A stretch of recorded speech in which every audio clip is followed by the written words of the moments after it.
Hi friends! ఈరోజు నేను ఎంతో టేస్టీ అయిన, హెల్తీ అయిన టమాటా ఎగ్ ఆమ్లెట్ ఎలా ప్రిపేర్ చేయాలో చూద్దామండి. ఇది మనం అలాగే వైట్ రైస్‌లో వేసుకొని కలుపుకొని తింటే టేస్ట్ చాలా బాగుంటుంది. లేదా రసం, సాంబార్‌లో కూడా సైడ్ డిష్‌గా కూడా బాగుంటుందండి. సో, ఇది ఎలా ప్రిపేర్ చేయాలో మనం ఈ వీడియోలో చూద్దామండి. టేస్ట్ అయితే చాలా బాగుంటుంది. కంపల్సరీ మీరు కూడా ట్రై చేయండి. ఇది ఎలా ప్రిపేర్ చేయాలో చూద్దామండి. ఒక కడాయి పెట్టేసుకొని కడాయి హీట్ ఎక్కినాక ఇందులోకి ఒక 3 స్పూన్ల ఆయిల్ వేసేసుకుందాము. నేను టేస్ట్ కోసం, ఫ్లేవర్ కోసం కొంచెం జీలకర్ర వేసుకున్నా. జీలకర్ర మన హెల్త్‌కి చాలా మంచిది. సో, అలాగే సన్నగా తరిగిన ఒక ఉల్లిపాయ వేసుకున్నా. ఉల్లిపాయ మనకి కొంచెం వేగిన తర్వాత ఇందులోకి సన్నగా తరిగిన ఒక టమాటా కూడా వేసుకోవాలండి. మనకి ఈ టమాటా అనేది బాగా మగ్గిపోవాలి. అప్పుడే మనకి ఆమ్లెట్ అనేది టేస్ట్ చాలా బాగుంటుంది. సో, నేను ఇక్కడ సన్నగా తరిగిన కరివేపాకు వేసుకున్నాను. మీ దగ్గర కొత్తిమీర ఉన్నా కొత్తిమీర వేసుకోండి.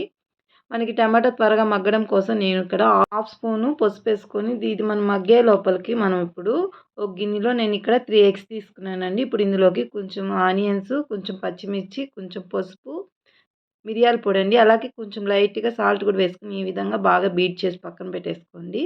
ఇప్పుడు మనకి టమాటా అనేది బాగా మగ్గిపోవాలి. అప్పుడే టేస్ట్ అనేది బాగుంటుంది మనకి ఆమ్లెట్. సో, ఇప్పుడు ఇందులోకి 1 స్పూన్ కారము, 1 స్పూన్ ధనియాల పొడి వేసుకొని బాగా దీన్ని ఈ టమాటా బాగా మ్యాష్ అయ్యేలాగా ఈ విధంగా గరిటెతోని మ్యాష్ చేసుకోండి.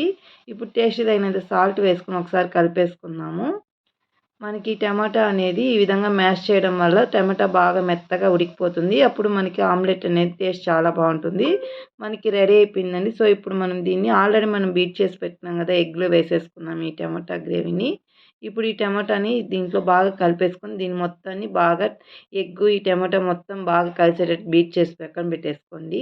అదే పెనం మీద 2 స్పూన్ల ఆయిల్ వేసేసుకొని కొంచెం పెనం హీట్ ఎక్కిన తర్వాత మనం ఆల్రెడీ బీట్ చేసి పెట్టుకున్నాం కదండీ ఎగ్, టమాటా. ఇప్పుడు ఇది ఇందులో వేసేసుకొని బాగా ఒక స్పూన్‌తో బాగా స్ప్రెడ్ చేసుకోండి నీట్‌గా. ఈ విధంగా. ఇలా స్ప్రెడ్ చేసుకున్న తర్వాత మూత పెట్టేసుకొని ఒక 3 మినిట్స్ అలాగే వదిలేసేయండి. 3 మినిట్స్ తర్వాత మూత తీసి చూడండి. సో, మనకి ఎగ్ అనేది ఇప్పుడు మనం దీన్ని మరోవైపు తిప్పి వేసేసుకుందాము. కొంచెం జాగ్రత్తగా వేసుకోండి. విరిగిపోయినా పర్లేదండి. టేస్ట్ అయితే బాగుంటుంది. సో, ఈ విధంగా తిప్పిచ్చి వేసేసుకున్నాము. ఇలా తిప్పిచ్చేసుకొని ఒక 2 మినిట్స్ అలాగే వదిలేసేయండి. ఇలా చేసి చూసారు కదా! ఎంతో టేస్టీ అయిన టమాటా ఎగ్ ఆమ్లెట్ రెడీ అయిపోయింది.